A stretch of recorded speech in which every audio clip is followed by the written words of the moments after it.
Hi, this is Eva. I thought I would do something a little different tonight and take a little break from doing biblical analysis. I'm going to do a couple horror books, like classics. I'm going to talk about Frankenstein and Dr. Jekyll and Mr. Hyde, and I'm going to relate it to psychology and talk a little bit about the back history, especially about Frankenstein, of how it was conceived, the idea for it, and what some of the philosophers or I can't say the word right, psychologists, psychiatrists, like people in the field had to say, because they had a lot to say about both these books. Frankenstein is really more about, to me, I'll talk about it in terms of what I think. Frankenstein to me has always been about identity and otherness, like taking a person, well, he is a person. I mean, he was I guess a creation. He's not like technically human in the way you and I are human, but he is much like how we're created in the likeness of God. Frankenstein, the creature, they call him the creature in the book, is created in the likeness of whatever Victor Frankenstein had in his mind of what he thought modern Prometheus would be. Modern Prometheus was the original name of the book, and that's because it's kind of like Mary Shelley was kind of obsessed with, like, one of her other books. I think it's called, what is it called? The Last Man. It's dystopian. I might have the title a little wrong, but I'll put it in my Threads account. The Last Man. She did, besides Frankenstein, which is definitely a horror literature, she went on and did another book, like I said, Last Man or something. And that's like one of the first dystopian novels, which is like futuristic sci-fi, kind of like, I don't know, Dune is considered dystopian, Brave New World is considered dystopian.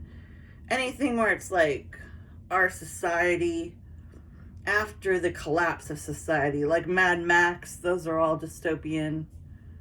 You get the idea.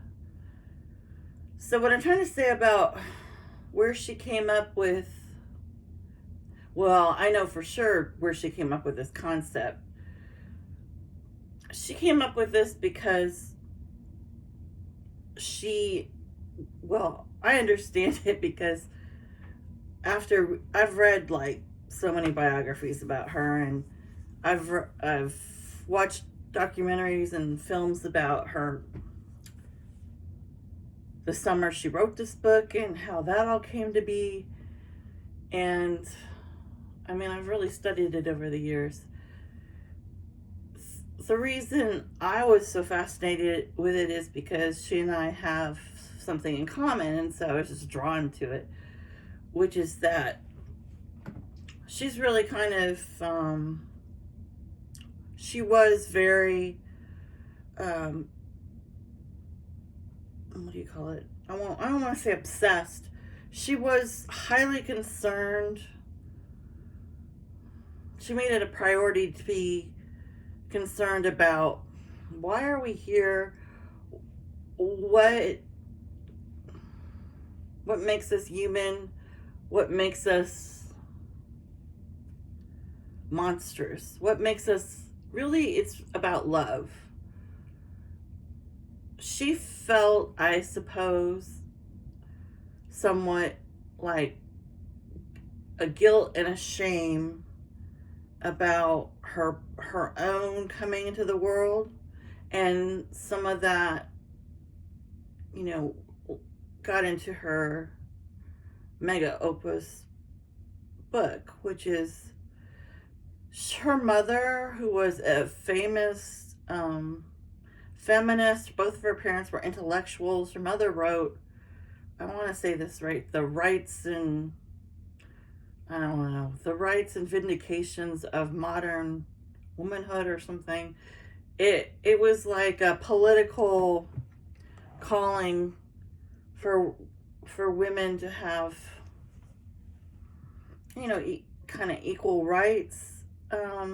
Not like for voting, but just intellectually, like to not just be about family or taking care of other people, but to have like a deep intellectual life and to be able to be considered for their minds.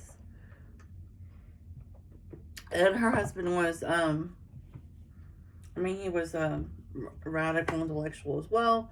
And I shouldn't say radical, it's like a liberal. And he supported her.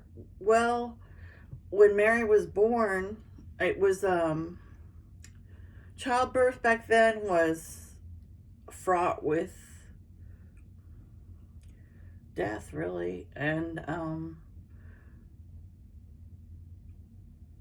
many times of the child, but also of the mother, because they didn't have the kind of antibiotics and medicines we have now. You know, women often died. You couldn't, you know, they didn't have all the medicines and tools and antibiotics we have now. So when Mary was born, her mother passed away. If not, I don't think it was that day. I think it was the next day. So basically, her coming into the world to be her own individual self is what caused the end of her mother's life. And of course, like, we don't look at the child as being at fault if a mother dies. You know, we more look at like whoever, you know, birthed the child or the circumstances, the mother's health, things that were perhaps out of her control or out of the medical field's understanding. But that's not really how Mary Shelley took it. She took it as, and maybe she was influenced by how her mother had such a strong regard for the life of a woman, and, you know, and she, you know, knew that her mother was, you know, really somebody, you know, and a powerful, creative woman.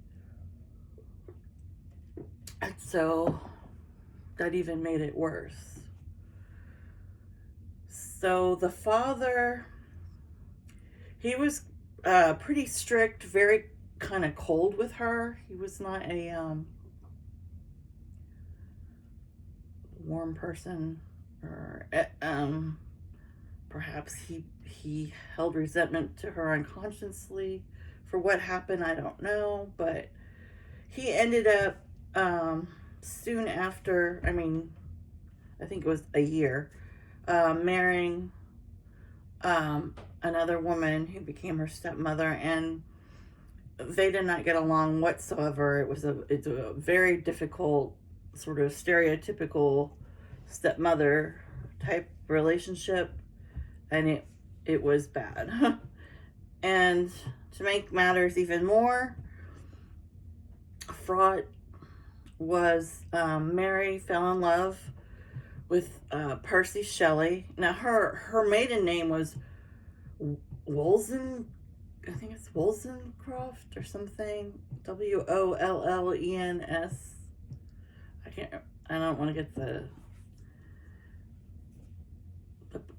latter part of it wrong, but she met Percy Shelley, I want to say, because he was coming to her house, maybe to be tutored by her father, who gave mentorship Um, and he was married. He had one child. I don't know if it was a girl or a boy. Anyway, Mary was a teenager. I don't know the exact age she was. Let's just say she was 16 or something. And she and Percy fell in love because of her exposure to him coming to the house. Now, this was behind her father's back, and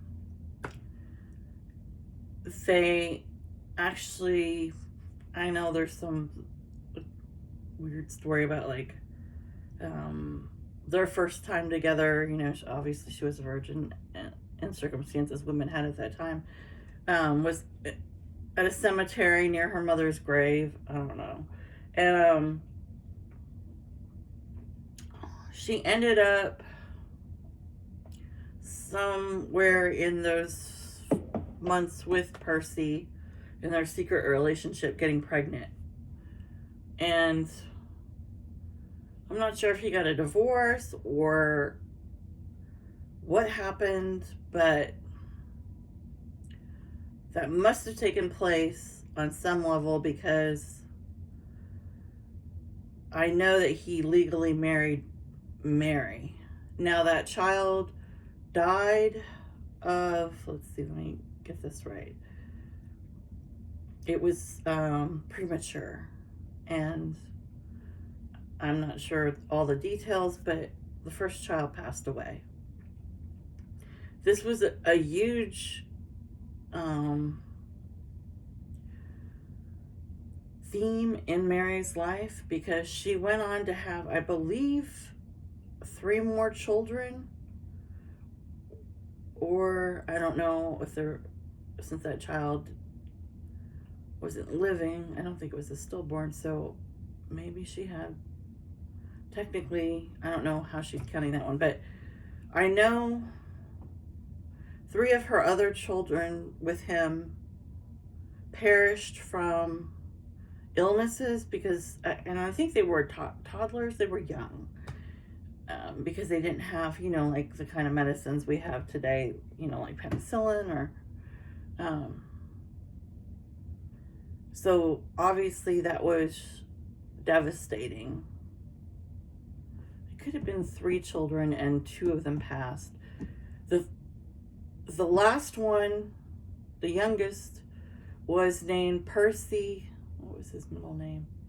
He's named after his father. I can't remember his middle name. I'll put it in my website. But that child lived to adulthood and thrived and was successful, and, you know, obviously the apple of her eye. But the other ones, okay, so it's so if we count the first one, then the other 2, so that's 3 children who passed, so that's right. The person must have been the 4th. And obviously that wrecked her, and she already had to deal with severe judgment, gossiping, criticism, lots of people talking about them, judging her. Her father disowned her and was very upset about her union with Percy, and so she already had all that other stress going on. The fact that she was with a poet and a writer, and that, you know, the scandal before. However, she did end up having a happy married life with him, and after the child who passed, the first one, they ended up spending a summer with Lord Byron, who was another extremely famous poet. Supposed to be wealthy, though I think he had, I want to say he had gambling problems or something. And he lived in a huge manor. He was very good looking, kind of like the tall, dark, handsome type of guy, and many women were after him. He was unmarried, and I want to say he was bisexual from the reading I'd done. Because I know I've read more than one biography. But Claire, who was Mary's half sister, was crazy about him, and I think it was more like physical relationship, perhaps, for him. That she also was present that summer. They all went to Switzerland, to this beautiful manor house on a lake, and just the four of them. And this was important because this is where she got the idea for Frankenstein. And what happened was, there was one other person there. It was kind of a weird guy, but a doctor, but he was really, back then they would do bloodletting, like put leeches on people, and they thought that that would like draw out the poisons in their body that were maybe causing their illnesses. So anyway, he's an interesting person, but character anyway. In the movie, he was, yeah, piece of work. And I want to say by the end of that summer, Claire was also pregnant. I'd have to look that up. But she and Byron, I don't think they definitely didn't marry. But what they all did to keep themselves, they experimented with a lot of drinking. There was perhaps laudanum or some kind of opium type, something that caused hallucinations, some kind of hallucinogenic drug that they were all partaking in as well. And that led to, they would all every night sit around the fire and tell ghost stories to each other, because of course back then they didn't have TV, or like, they didn't have anything besides entertaining each other. So they all had a contest who could come up with the best ghost story. And that is where Mary came up with Frankenstein, the idea for Frankenstein. And how she said it came to her is a dream, or really a nightmare, where she saw someone who was, who became the character Dr. Frankenstein, Victor, leaning over a giant type man with long dark hair, dark eyes, and like a giant type body. Like he was not the natural height of a human being. I think he was supposed to be like over 8 or 9 feet, something like that. And he didn't have the bolts in his neck. That's all Hollywood. That was not in her book. And that's what she envisioned. And so she started writing that all down before, they were all around the fire again. And that is how Frankenstein was written. Now, because women didn't normally write books back then, everybody thought Percy had written it. Though Percy is not really a novelist, really, or I think he'd written some short stories, or if he had written some books, they were not, they were very, he was a poet, so, and he really wrote a lot about, all his poetry, I've read tons of it, it's really about landscapes and nature, and it's real positive, almost kind of like the themes that, not the language, but the themes that like Robert Frost writes about. It's very much like that. Like, he definitely was not writing dark stuff about monsters, which is what she's writing. So like, and he never did. If anybody had written something like that, it would have been Lord Byron, because Byron was very dark. And Byron's famous for writing that poem, "She walks in beauty like the night," that famous poem. Anyway, so the other thing about Byron is he had a lame. Oh, what did he have? He had a club foot. So people just thought he had a lame leg, and he usually had a cane, and so like because of his good looks and uh, higher breeding socially, and the way he would walk with a cane. I mean, there was like basically what I'm trying to say is like every room he walked into, everybody noticed him. He got a lot of attention. Percy did get attention. He was very fair, like blonde hair. I think he had like blue eyes. They were like the opposite um, of like, a fair man and a dark, dark brooding type personality, like Jane Eyre's husband. I can't remember his name. Like that. Anyway, Frankenstein is really concerned with deep feelings of being born a mistake, being born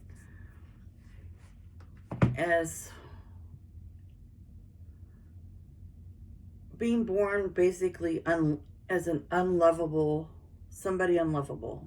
Like you're born, and like we're all supposed to have like God to communicate with if we want, and supposedly our parents who at least one if not both show us love and affection. Well, Victor Dr. Frankenstein was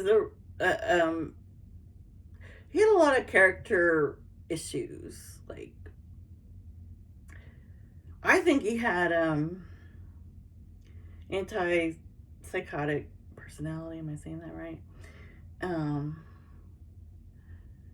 Definitely narcissism. Definitely. I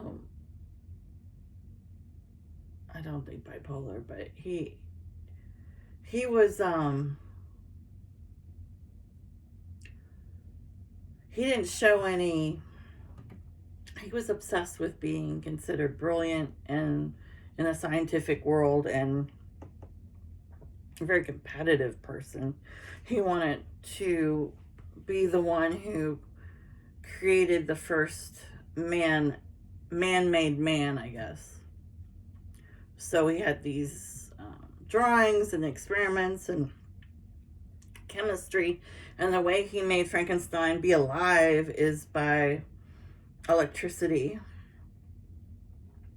harnessing like Mother Nature to go through electrical wiring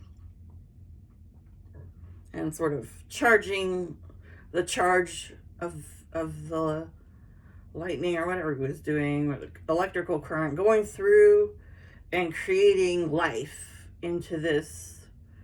He had got all these body parts from cemeteries and black market and all kinds of weird stuff, and sewed together dead parts to make as close as he could a man. But that's why Frankenstein's supposed to have all that stitching on him. It's the sewing together of the body parts. And I don't know. He's supposed to have like a yellow, kind of like if somebody has cirrhosis type skin, not green like the movies. And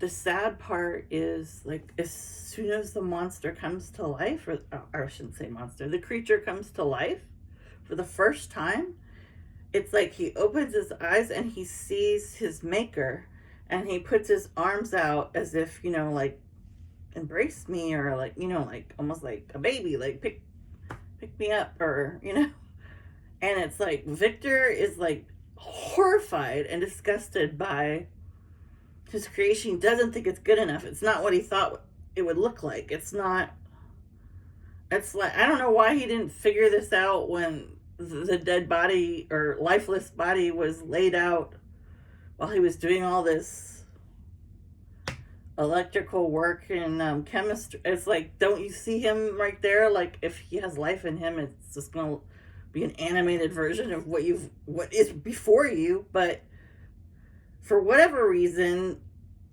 he was just so obsessed with being like this scientific genius that he ignored it. And then as soon as, I guess sometimes we do that in life where it's like, you think about something, you're like, that's a bad idea. That's not going to work out.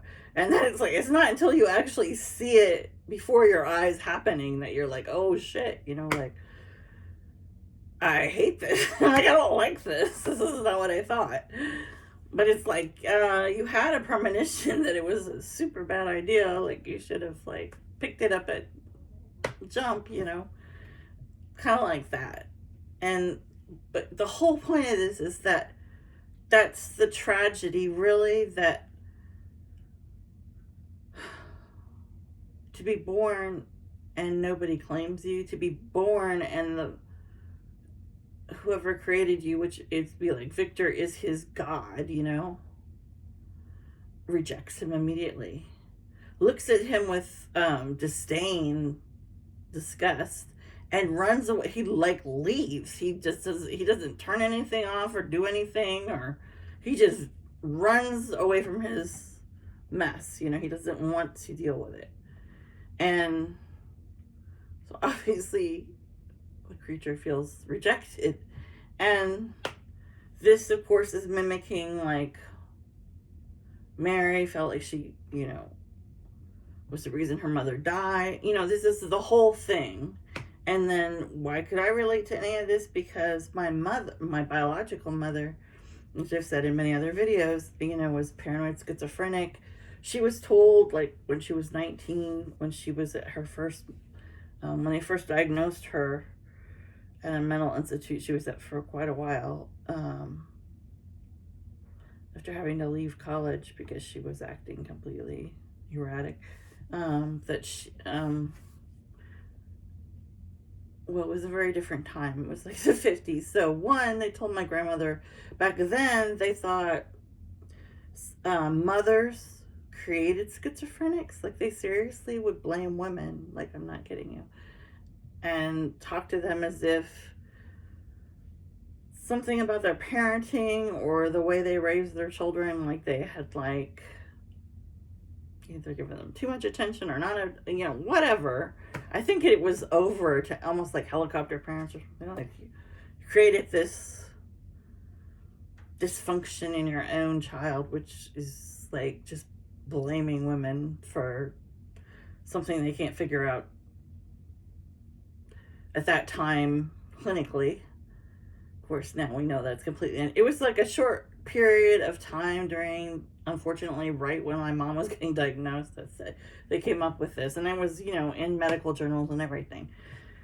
So they also had told my mom and my grandparents, like, she shouldn't have children. like basically, like, it was that way in the 50s. Like, they were just kind of like how they tried to sterilize, like, mentally challenged, young people. Like, they didn't want them to have children. It's similar to that. It was like they just figured you're just gonna have whatever you are is gonna be like a mini version of you, and you're not fit for society, so don't make any more. And of course my mom, who knows what my mom thought, but I was the only child, and it was child abuse, very violent relationship. She's very violent, and which normally schizophrenics are not. They're known more for like talking in word salad, just being nonsensical, having delusions, paranoia, talking to, people who aren't there, and terrible hygiene usually, or inability to really take care of themselves. physical sense. Many times they can't live alone very well, though. That it depends. It depends on the person. But she ended up, like many mentally ill people, when they're on medication, they do better. They back then they had a lot more side effects, of course. But she would, I guess, much like an addict who like goes through periods of sobriety and then falls off the wagon and goes back to being a full-blown addict. Much like that, mental illness can be like that in terms of medication or when they're getting treatment versus when they're refusing any help at all. And so my mom was very much like that. And so at one point early on, and then she just sort of was always in bad shape. But she met my dad when they were both at Columbia. He was studying Latin. She was studying, I want to say, something to do with Egyptology. And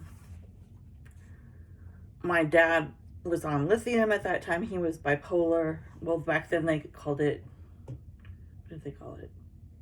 Something depression, manic depression. And he had bipolar 1. So, of course, they got along because they're both very good looking, very smart, and very mentally ill. So they understood each other at that point. And definitely I was not planned. That was all, I know they did a whole lot of like opposing the Vietnam War. They lived in Greenwich Village in New York City because my grandparents paid the rent and everything. So they didn't even know my mom was pregnant because they lived in the Midwest, my grandparents, and her brother ended up living in New York City as well. It's at one point one of her brothers, but I don't know how much contact. He was definitely living a completely different life than my mother and father. And he was a neurologist at Columbia, and that just totally different lifestyles. Because my parents were pretty much hippies at that point. And to make a long story short, I've talked about this in other videos, but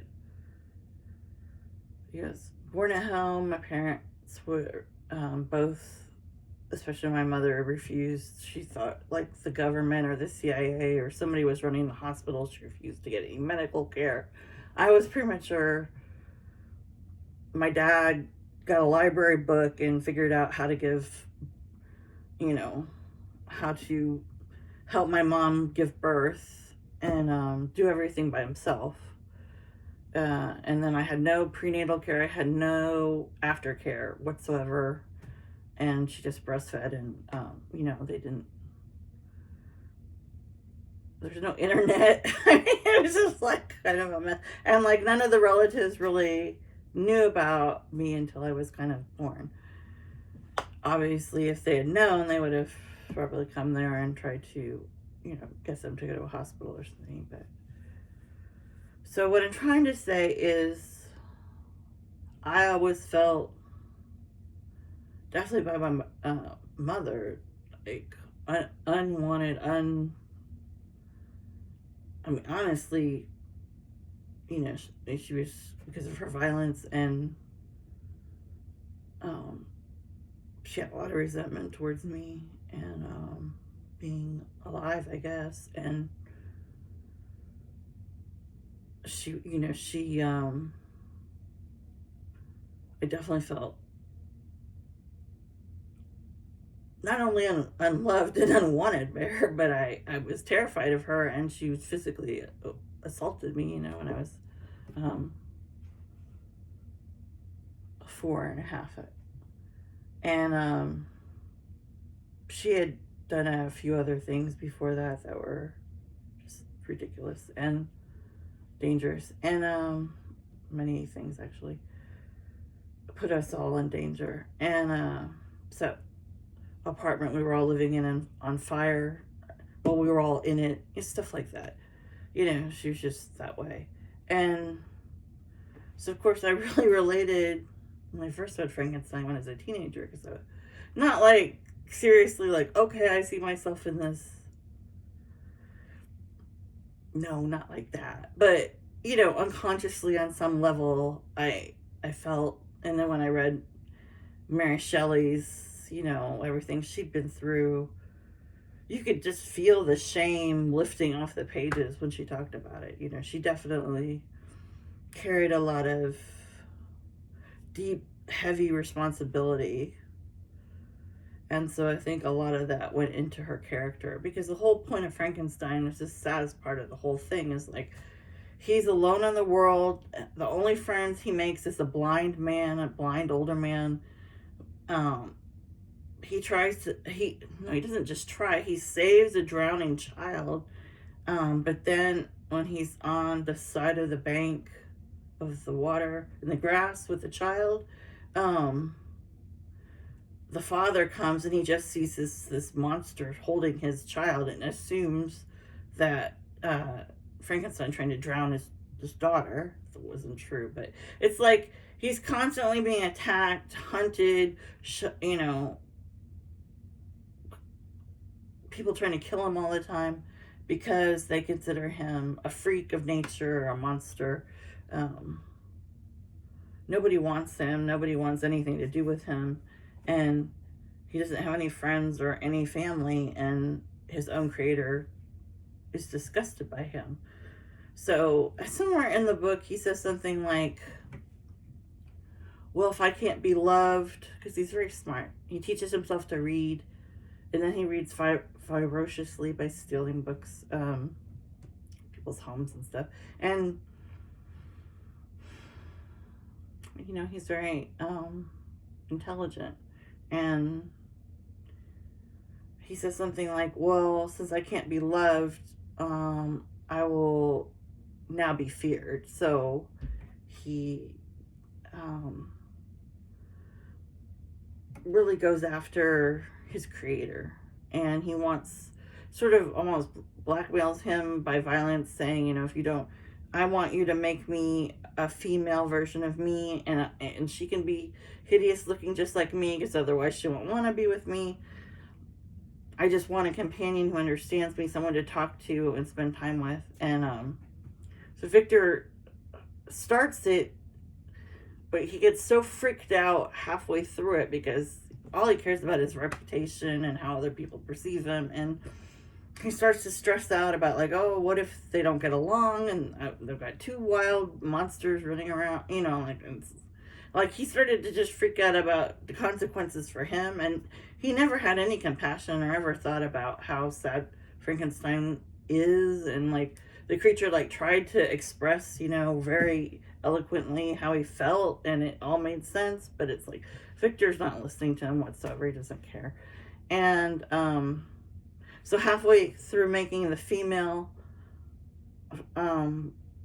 bride of Frankenstein, he destroys her because he's too paranoid about what if people find out, what they'll think of him. And so the monster creature vows at that moment that he will get him back on his wedding night. So Victor marries, I can't remember her name, I want to say it's Elizabeth, but I might have that wrong. He's marrying on his wedding night after they're married, and they're going off to their honeymoon or whatever. She's getting dressed alone or something, and the creature comes in the window, and I don't remember if he strangles her, he kills her. And then, of course, Victor finds out that the creature has gotten his revenge. And then later Victor's father dies, so then he doesn't have respect in the community. He lost his bride, and then he lost his only other family, and so Victor kind of goes rogue, and he ends up trying to get away from the creature because he's still hounding him to make another female replicant for him. So he goes off to the Antarctic or something to get, and then the creature follows him, and eventually Victor dies, not by the hand of the creature. He has like a heart attack or something, and I think at those last moments, like the creature tries, still trying to get him to give some kind of emotional resonance that he matters, but of course that doesn't happen. And later, Frankenstein just sort of declares he's gonna go off. Like, he makes a big speech about, oh, whoa, I'm the most unworthy creature that ever lived. Or, like some long monologue. And then he goes off. I can't remember how he dies, but he may throw himself in the Arctic Sea. I don't remember, but he kills himself. And then there's just a lot of just terrible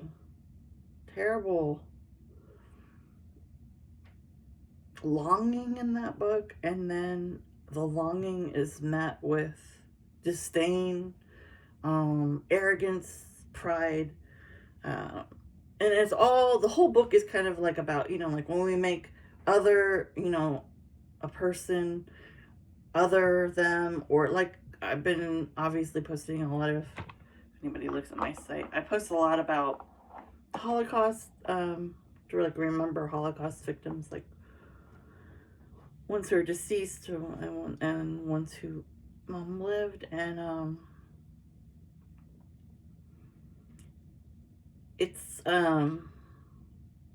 it's a way to honor them, and just the idea of like what man can do to each other is just revolting. But obviously all those people were considered by like upright German citizens, like, and frankly a lot of people in the whole world, to be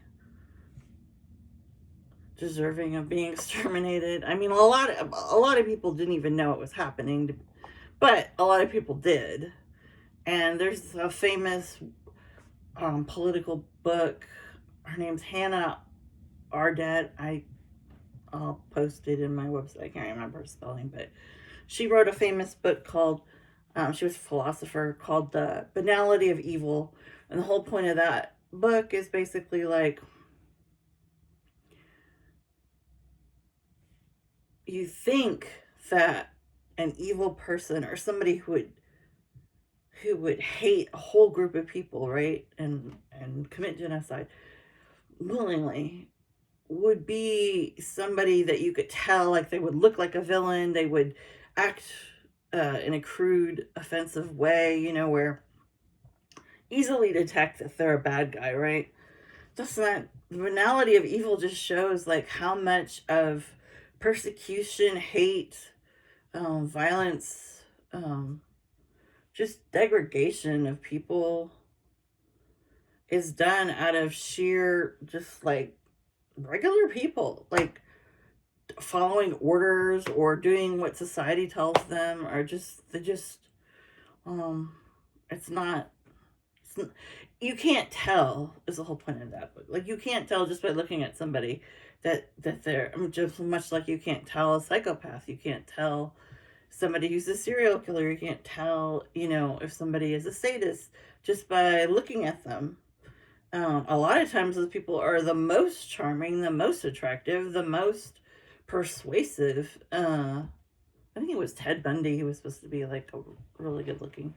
And that's part of why they're able to get away with so much, because nobody identifies them. You can't look at somebody and know, or even if you get to know them, you can't tell if people are putting on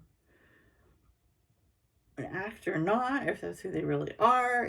Like, it's just a big philosophical question. And then I don't want to talk too much about Jekyll and Hyde because I'm really close on time, but I'll just say that Jekyll and Hyde's kind of the opposite. Jekyll and Hyde is more like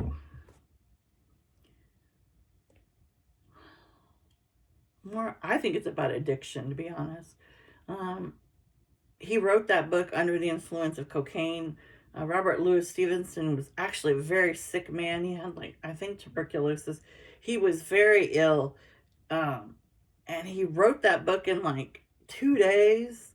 Then his wife at that time, she didn't like it. She said, this is just a horror book, like she thought he was going to write something more, like a novel, more acceptable.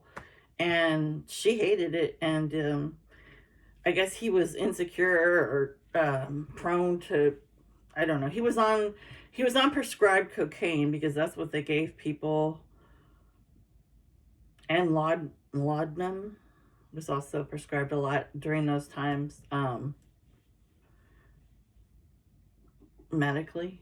And I don't know if he was on that at the time. I know he was on cocaine. So he threw the book, or she did, into the fire. Of course, back then there was no like printers or extra copies or any of that.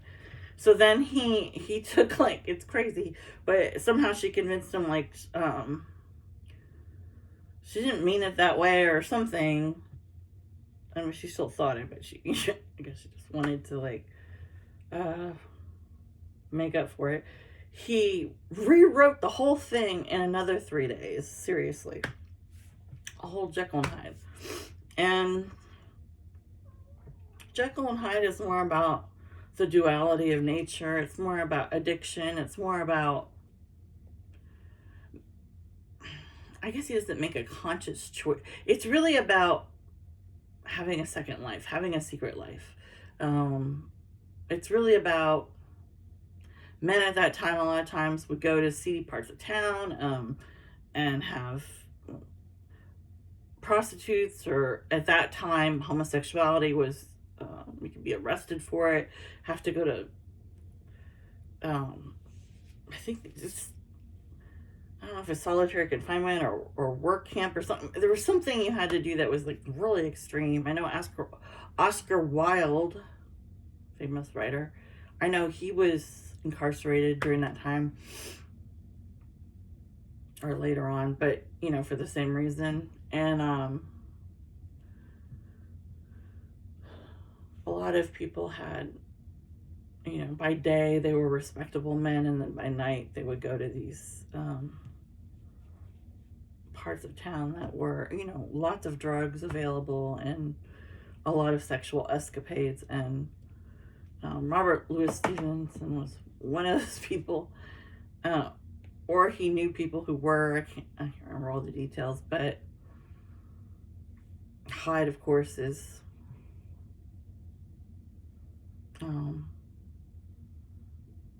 the dark, the hidden shadow part. And Dr. Jekyll is, of course, the renowned doctor, and everybody thinks it's two different people. I want to do a separate video about this because I want to get into addiction and all that, because it's a completely different concept. Because Frankenstein's more about having no choice. Like, you have an identity that's not approved by society and is considered unacceptable, like, and there's nothing you can do about it. Like, that is just how it is. Like, you're trapped. Where Jekyll and Hyde, like, he slowly becomes the Hyde part gains momentum again. There's, drug addiction, and it's totally different. It's more, like, eventually, like, when he's fully addicted and also addicted to violence and sadism, and actually gets off on hurting people and killing them, as Hyde.